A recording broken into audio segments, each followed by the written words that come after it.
Hello दोस्तों, आज फिर से स्वागत है एक और नई वीडियो में। पिछले के लेक्चर में हम इसके बेसिक और एग्जाम्पल को समझाए थे ना, लगवाए थे। अभी देखिए हमारा प्रश्नावली 10.4 है। इसका पहला प्रश्न समझिए, सेम बेसिक पे अनुसार पे है। ऐसे देखिए, यदि ए वेक्टर इतना हमको दे दिया और बी वेक्टर भी हमको दे दिया है, तो कहा है ए वेक्टर क्रॉस बी वेक्टर का माड निकाला, यानी ए वेक्टर क्रॉस बी वेक्टर का इसका परिमाण ज्ञात कीजिए। तो देखिए, मैं इसका लास्ट बेसिक में बताया था कि ए जब भी आपको दो वेक्टर दे दे, ए वेक्टर और बी वेक्टर, तो क्रॉस प्रोडक्ट निकालने का एक फार्मूला बताया था। उसी फार्मूले पे उसका निकाल देंगे और इसका परिमाण कहा है तो उसका माड भी निकाल देंगे, वो हमारा आंसर हो जाएगा। तो आइए समझिए कैसे लगाते हैं। यहाँ पे पहले हल लिखेंगे, यहाँ पे लिख दीजिएगा दिया है हमारा ए वेक्टर बराबर आई कैप माइनस 7 जे कैप और हो जाएगा प्लस 7 के कैप। ठीक, ये हमारा ए वेक्टर का मान दिया है। और यहाँ से बी वेक्टर का लिख लेंगे, बी वेक्टर बराबर 3 आई कैप माइनस 2 जे कैप प्लस यहाँ से हो जाएगा हमारा 2 के कैप। तो हमको ए वेक्टर क्रॉस बी वेक्टर निकालना है, तो यहाँ से A vector cross B vector निकालना है। तो इसका फार्मूला यहाँ से लिख दी, जब भी क्रॉस आप लोगों को दिखे तो कुछ नहीं, यहाँ से लिख दीजिएगा आई कैप जे कैप और के कैप। पहले आगे देखिए ए वेक्टर है ना, तो ए वेक्टर के लिए देखेंगे आई कैप का गुणांक कुछ नहीं है तो 1 है, तो यहाँ पे 1। यहाँ पे देखिए जे कैप का गुणांक 7 यानी -7 है, तो माइनस का 7 इसका 7। अब क्रॉस बी वेक्टर का देखेंगे तो यहाँ से हो जाएगा 3 माइनस का 2 और ये हमारा 2। ये हमारा एक बन गया डिटर्मिनेंट यानी 1.5। तो इसको भी हम हल करना बताए हैं। पहले देखिए, यहाँ से जब हम आई कैप लेंगे तो इसका ये देखिए सीधा में का संबंध इसके इधर का, तो ये हमारा 4 बच रहा है। तो -7 में 2 का गुणा करेंगे तो माइनस का 14, माइनस यहाँ से पहले से रहेगा। अब -2 का 7 में करेंगे तो -14 हो जाएगा, लेकिन पहले से माइनस है तो माइनस माइनस प्लस यहाँ पे 14 हो जाएगा। उसके बाद जब प्लस चले हैं तो दूसरा माइनस, तो माइनस। अब आ जा रहा है जे कैप, तो यहाँ से जे कैप हो जाएगा। तो देखिए इसका सीधा में का बॉन्ड, इसका ऊपर का, तो यही तो 4 हमारे बच रहे हैं। तो पहले देखिए ये आप लोगों को ध्यान देकर चलना है। देखिए यहाँ से 2 का 1 में गुणा करना है, ना कि पहले 7 का 3 में कर देंगे तो आप लोगों का गलत हो जाएगा। पहले इसका देखिए 2 का इसमें करेंगे 1 में तो 2 माइनस 7 में 3 का करेंगे तो हमारा हो जाएगा 21। उसके बाद माइनस चलिए तो अब उसके बाद प्लस यहाँ पे के कैप। ठीक, यहाँ से के कैप हो जाएगा। अब देखिए इसका सीध में का बंद, इसका ये, तो हमारे यही 4 बच रहा है। तो -2 का 1 में गुणा करेंगे तो हमारा माइनस का 2 माइनस का 7 में 3 का करेंगे तो -21 होगा, लेकिन पहले से माइनस है तो प्लस यहाँ से 21 हो जाएगा। अब ये पूरा कट जाएगा तो हमारा 0 आ जाएगा, तो इसको नहीं लिखेंगे। अब यहाँ से देखिए -2, देखिए 2 -21 है तो इसको घटाएंगे तो -19 हमारा बचेगा, लेकिन बाहर माइनस है तो -19 माइनस में गुणा होगा तो प्लस हो जाएगा, तो यानी 19 जे कैप।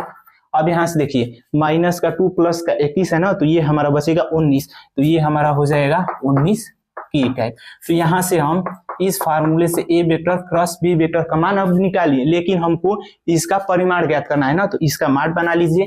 यहाँ से A vector cross B vector ये हो जाएगा इसका माड, तो ये हमारा परिमाण हो जाएगा। तो आई कैप इसमें है ही नहीं तो उसको नहीं लेंगे। जे कैप का गुणांक तो हो जाएगा 19 का स्क्वायर प्लस ये भी हमारा 19 का स्क्वायर। 19 का स्क्वायर हमारा होता है 361 प्लस 361। ठीक, इतना इसका स्क्वायर होता है। अब इसको इधर करते हैं अब इसको जोड़ेंगे तो देखिए हो जाएगा 2 2 7, यहाँ पे लिख दीजिएंगे 7 2 2। ये हमारा रूट के अंदर रहेगा इसका ए वेक्टर क्रॉस बी वेक्टर का, ये हमारा परिमाण है। तो अब ये क्या करेंगे कि इसका हम लसन निकालेंगे। तो देखिए यहाँ से 722 का लसन निकालेंगे तो 2 से लेके जाएंगे तो ये हो जाएगा 3 6 1। अब देखिए 361, तो 361 हमारा 19 से ही कटेगा, तो यहाँ से 19 से कटेगा 19 बार में, फिर से 19 से लेकर जाएंगे तो एक बार में। अब देखिए जिसका जोड़ा बन रहा है उसको रूट से बाहर कर देंगे, जिसका नहीं बन रहा है उसको रूट के अंदर रहने देंगे, तो इसका हो जाएगा 19 और √2, यानी इसका यही हमारा करेक्ट आंसर हो जाएगा। तो उम्मीद है आप लोगों को समझ में आ गया होगा। तो स्क्रीनशॉट लीजिए, उसके बाद इसके अगले प्रश्न पे हम लोग चलते हैं। और देखिए हमारा प्रश्न नंबर दूसरा है। ये देखिए प्रश्न दूसरा में कहा है सदिश ए वेक्टर प्लस बी वेक्टर और ए वेक्टर माइनस बी वेक्टर की लंब दिशा में मात्रक सदिश हमको ज्ञात करना है, यानी इसका मात्रक सदिश हमको ज्ञात करना है।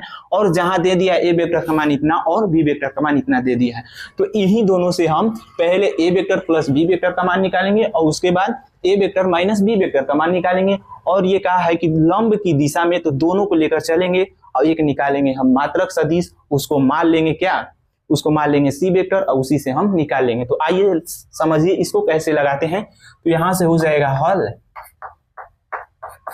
ये दिया है तो यहां से लिख देंगे दिया है हमारा ए वेक्टर बराबर 3i cap plus 2j cap, ये हो जाएगा प्लस 2k कैप। ठीक, और देखिए वहां से बी वेक्टर का मान लिखेंगे, तो बी वेक्टर बराबर दिया है i cap plus 2j cap और माइनस का 2k कैप। ठीक, हमको इतना ए वेक्टर और बी वेक्टर का मान दिया है और इन दोनों से A vector plus B vector का मान निकालेंगे, तो यहाँ से हो जाएगा A vector plus B vector. तो ए वेक्टर का सब मान लिखेंगे तो हो जाएगा 3i cap plus 2j cap और प्लस 2k कैप।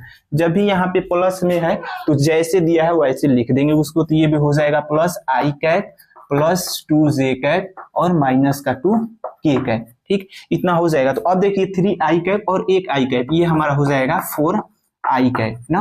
अब देखिए प्लस 2j कैप और प्लस का 2j कैप, तो ये हो जाएगा 4j कैप। अब देखिए प्लस का 2k कैप और माइनस का 2k कैप, ये हमारा कट के 0 हो जाएगा, तो इसको अब हम नहीं लिखेंगे। अब यहाँ से देखिए ए वेक्टर माइनस बी वेक्टर, तो ए वेक्टर का मान तो लिखेंगे ही 3i cap plus 2j cap और ये प्लस हमारा हो जाएगा 2k कैप। लेकिन आप लोगों को यहाँ पे ये ध्यान देते हुए चलना है कि ये माइनस है, तो बी वेक्टर के सभी में क्या हो जाएगा, माइनस का गुणा हो जाएगा। तो ये है minus i cap minus 2j cap और जो माइनस है वो हमारा प्लस में हो जाएगा, तो प्लस 2k कैप। ठीक, इतना हो जाएगा। तो अब देखिए यहाँ से 3i कैप और माइनस का i कैप, तो ये हो जाएगा 2i कैप। अब देखिए प्लस का 2j कैप और माइनस का 2j कैप, तो ये हमारा कट के 0 हो जाएगा, तो इसको नहीं लिखेंगे। अब देखिए 2k कैप और प्लस का 2k कैप, तो ये हो जाएगा प्लस का 4 यहाँ से k कैप। ठीक, तो अब यहाँ से A vector plus B vector का मान निकाल लिए और ए वेक्टर माइनस बी वेक्टर का भी मान निकाल लिए।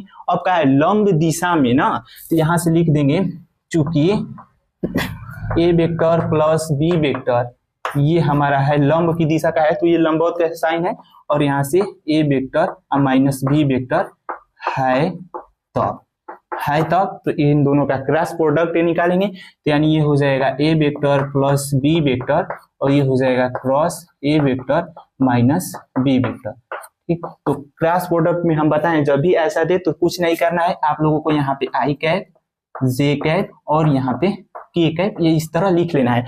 अब ए वेक्टर प्लस बी वेक्टर को देखेंगे, तो अब देखिए ये हमारा है तो इतना देखिए i कैप है ना, तो देखिए i कैप का गुणांक 4 है, तो यहाँ से हो जाएगा 4, लेकिन j कैप का गुणांक यहाँ पे 4 ही है, तो ये 4 हो जाएगा, लेकिन k कैप दिया नहीं है, तो ये हमारा हो जाएगा 0।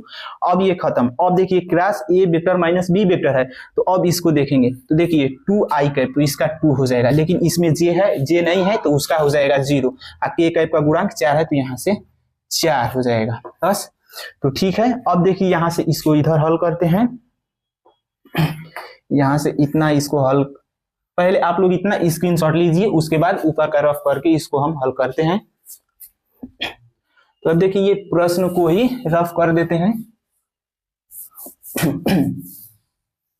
ठीक, अब देखिए यहां से हो जाएगा, जब भी यहाँ पे आई कैप लेकर चलेंगे, तो देखिए इसका नीचे का संबंध इसका इधर का, तो यही ना हमारा 4 बच रहा है, तो पहले इसका इसमें ऐसे गुणा किया जाता है, तो 4 का 4 में करेंगे तो हो जाएगा 16 और माइनस 0 का 0 में करेंगे तो हमारा 0 ही होगा, तो यहाँ पे 0। अब जब प्लस चलेंगे तो दूसरी बार माइनस, तो माइनस हो जाएगा k कैप, तो k कैप लेकर चलेंगे देखिए सॉरी यहाँ पे k कैप नहीं j कैप रहेगा, तब ना k कैप आएगा। अब j कैप हो जाएगा, तो इसका नीचे का संबंध इसका इधर का, तो ये 2 और ये 2 हमारा बच रहा है, तो 4 का गुणा 4 में करेंगे 16 और माइनस 2 का गुणा 0 में करेंगे 0, उसके बाद माइनस चला है तो अगली बार प्लस चलेगा, तो प्लस k कैप यहाँ से हो जाएगा। तो इसका नीचे का संबंध इसके आगे का संबंध, तो ये हमारा 4 बच रहा है, तो 0 का 4 में गुणा करेंगे तो 0 ही होगा, माइनस अब 2 का 4 में गुणा करेंगे तो हमारा 8 हो जाएगा, तो यहाँ से 8 हो जाएगा।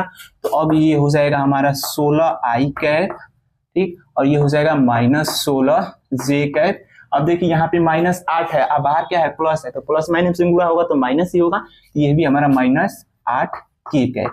ये हमारा निकल के आ गया A vector plus B vector, और ये cross A vector minus B vector, इसका मान निकल के आ गया। तो इतना बड़ा नॉन लिखकर हम इसको मान लेते हैं यहाँ से क्या है, ये हमारा सी वेक्टर है। तो यही जो सी वेक्टर निकाले हैं ना, इसी से मात्रक सदिश निकाल देंगे, वही हमारा करेक्ट आंसर हो जाएगा। तो आप लोग इतना स्क्रीनशॉट लीजिए। उसके बाद देखिए अब इतना को रफ करते हैं, देखिए इसको रफ कर देते हैं। अब कुछ नहीं करना है, सी वेक्टर निकाल दिए हैं तो उससे ही मात्रक सदिश निकाल देंगे। और देखिए यहाँ से मात्रक सदिश का फार्मूला होता है, जब सी वेक्टर दिया है तो सी कैप बराबर हो जाएगा सी वेक्टर बटे सी वेक्टर का परिमाण। तो सी वेक्टर का पहले हम परिमाण निकालते हैं, तो यहाँ से सी वेक्टर मार हो जाएगा, तो ये रूट आई कैप के गुणांक का स्क्वायर प्लस जे कैप के गुणांक का स्क्वायर हमारा हो जाएगा प्लस के कैप के गुणांक का स्क्वायर। ठीक, तो देखिए यहाँ से इसका करेंगे तो हमारा देखिए 16 में 16 का करेंगे तो आएगा 256 ना, इतना आएगा। देखिए यहाँ से 256 आएगा, तो यहाँ से 256 प्लस 256 प्लस 8 इकाई 64 ना। तो अब देखिए 256 और ये हम 64 जोड़ेंगे, देखिए 6 4 10 10 16 को 6 हासिल 1, देखिए 5 5 10 16 17 को 7 हासिल 1, और ये हमारा 4 1 5, यानी इसका आ जाएगा 576। सबको जोड़ेंगे तो इतना आ जाएगा।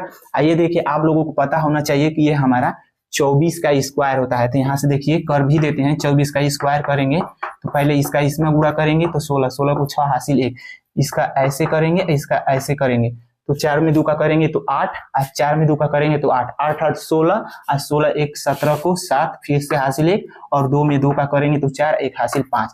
तो देखिए ये हमारा 24 का बन रहा है। तो यहाँ से इसको डायरेक्ट हम 24 लिख देंगे, यहाँ से हो जाएगा इसका परिमाण, सी वेक्टर का परिमाण ना।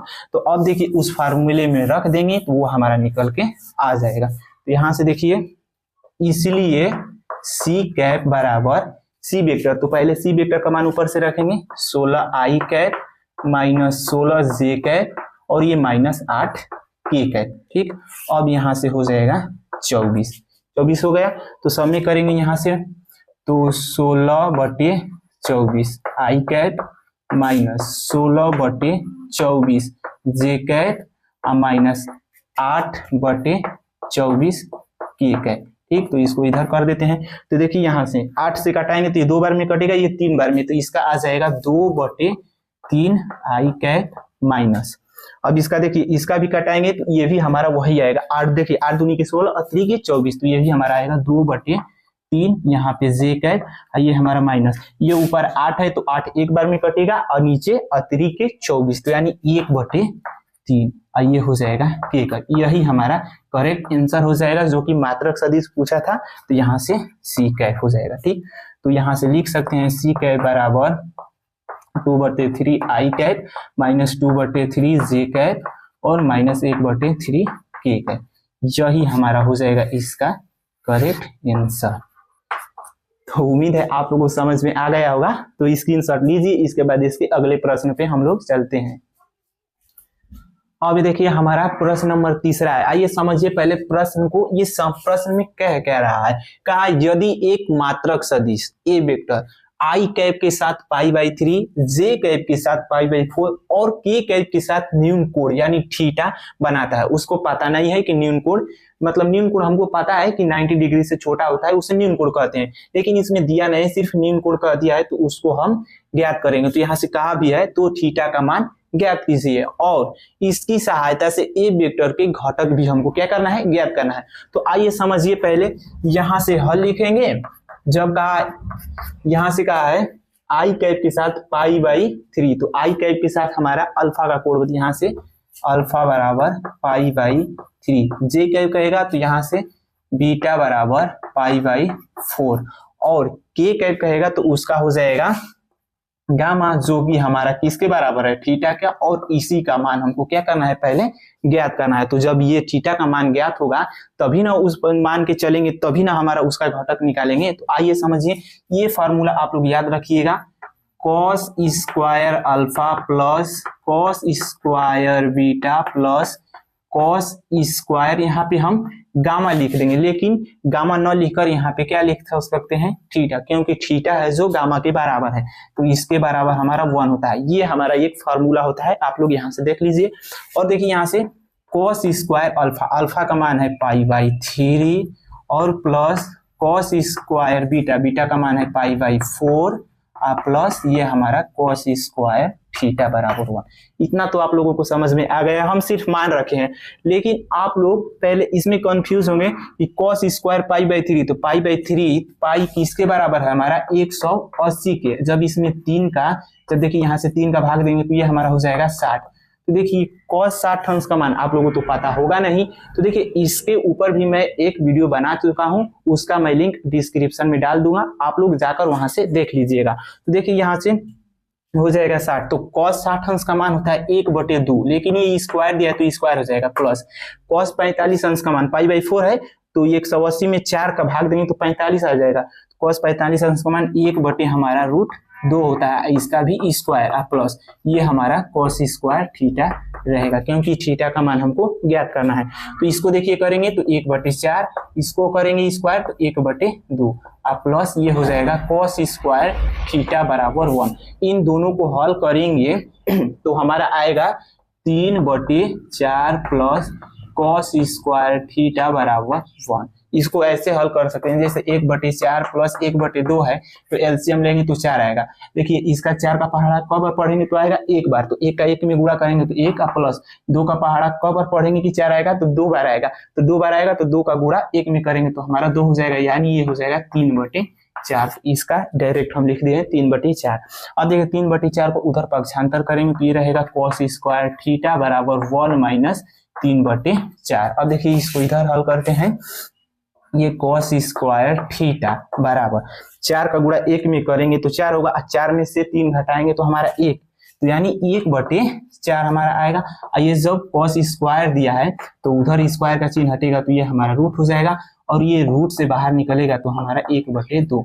अब हम बताए हैं कि cos 60 अंश का मान क्या होता है 1/2, तो यानी ये हो जाएगा cos थीटा, और इसको cos 60 अंश को हम लिख सकते हैं π/3, तो यानी थीटा का मान आ जाएगा यहाँ से π/3। cos थीटा का मान क्या आ जाएगा यहाँ पे π/3। तो यानी पहला तो कहा है कि थीटा का मान ज्ञात कीजिए, तो हम पहले इसका थीटा का मान ज्ञात कर लें कि आ गया है π/3, लेकिन और इसमें कहा है कि इसी की सहायता से ये वेक्टर के घटक भी ज्ञात कीजिए। तो आप लोग स्क्रीनशॉट लीजिए, उसके बाद इतना बहुत छोटा सा है उसको हम बता देते हैं। तो अब देखिए कुछ नहीं करना है, इसको रफ करते हैं।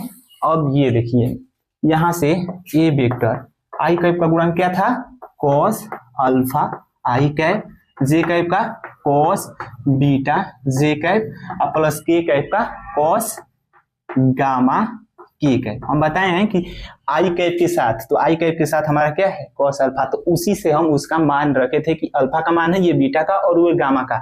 तो अब इसमें क्या करना है कि फिर से मान रख दीजिए, तो यहाँ से cos अल्फा का मान देखिए, यहाँ से अल्फा का मान दिया था π/3। अब देखिए इतना को भी रफ करते हैं, अल्फा का मान π/3 हमको उसमें दिया था, और आई कैप प्लस यहाँ से cos बीटा, बीटा का मान π/4, तो यहाँ से हो जाएगा π/4 जे कैप प्लस cos गामा, तो गामा का मान यहाँ से निकाले हैं π/3, तो π/3 के कैप ना। तो अब देखिए cos π/3 यानी 60 अंश का मान हमारा हो जाएगा 1/2 आई कैप प्लस cos 45 अंश का मान 1/√2, ये हो जाएगा जे कैप प्लस ये भी हमारा 60 अंश का मान 1/2 ही होगा, ये के कैप। लेकिन सवाल में कहा है कि इसके ए वेक्टर के क्या घटक ज्ञात करना है, तो यहाँ से लिख दीजिएगा अतः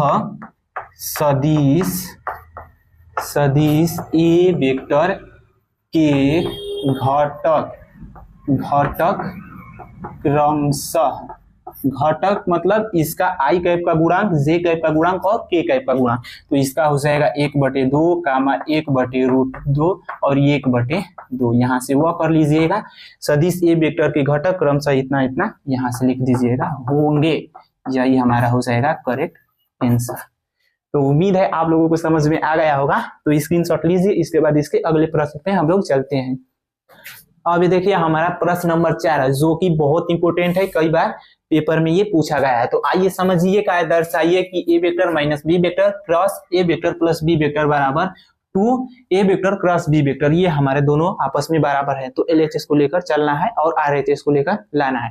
तो आइए यहाँ से लिख दीजिएगा प्रूफ, क्योंकि हल सिद्ध करने वाला है तो प्रूफ लिख देंगे, और यहाँ से लिख दीजिएगा LHS, क्योंकि LHS लेते हैं। तो यहाँ से A vector minus B vector cross A vector plus B vector ना, इतना हो जाएगा।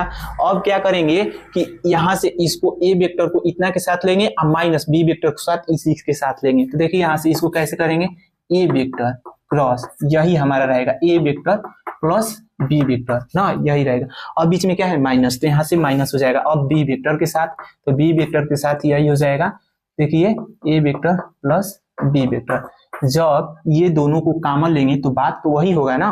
तो यहाँ से इसको ऐसे हम लिख सकते हैं। अब इसमें कर दीजिएगा क्रॉस प्रोडक्ट, तो ए का ए के साथ क्रॉस प्रोडक्ट करेंगे, ए वेक्टर क्रॉस यहाँ से हो जाएगा ए वेक्टर।